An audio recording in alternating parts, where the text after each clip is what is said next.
روزی 7 اپریل بخشیده به روز عمومی جهانی تندرستی در مؤسسه‌های تندرستی ناحیه وسیع خدمت‌رسانی طبی به اهالی به طور رایگان به راه مانده شد. در این خصوص کارمندان مرکز تشکل طرز حیاتی سالم و ساکنان پیشکی خبر دادند. طبیبان کمک اولیه طبی سانیتاری ناحیه از صبح بروقت به قبول مراجعت ساکنان شروع نمودند. بیشتر مراجعت کنندگان از بیماری فشار بلندی شکایت داشتند. وابسته به مراجعت ساکنان طبیبان به آنها مصلحت‌های مفید دادند. در این روز در تحلیلگاه‌ها قرار 600 عمل نمی‌کرد. تشخیص ها رایگان به قید گرفته شدند. کارمندان مرکز تشکل طرز حیات سالم عاید بیماری های سرایتی و پیشگیری نمودن آنها بوکلت کتاب های کیسگی تقسیم نمودند.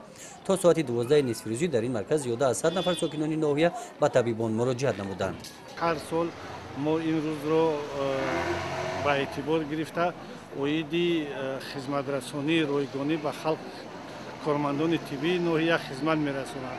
از اون جمله در این روز همه شهروندانی که در اینجا اومدند از طرف دکتران پرتجربه آنها تشخیص گذرانیده و به طور رایگان خدمت رسانیده می شود.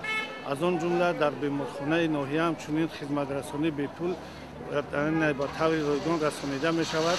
بازی چطوری که معلوم است در همه اتاقها از آن جمله اتاقهای تشخیصی، اتاقهای زنانه، اتاقهایی که عاید بیماری های درونی هستند، آدم‌ها همش در اینجا اومده جمع شدند و از تشخیص با طور رایگان گذشته شدند.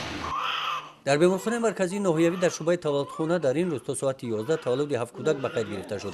در دیگر شعبه های بیمارخانه خدمت رسانی همینطور تا بیگاه ادامه یافتند. گزارش خواجه نظریف خدای نظر ظهروف از ناحیه واسه برای برنامه اطلاعاتی نوید.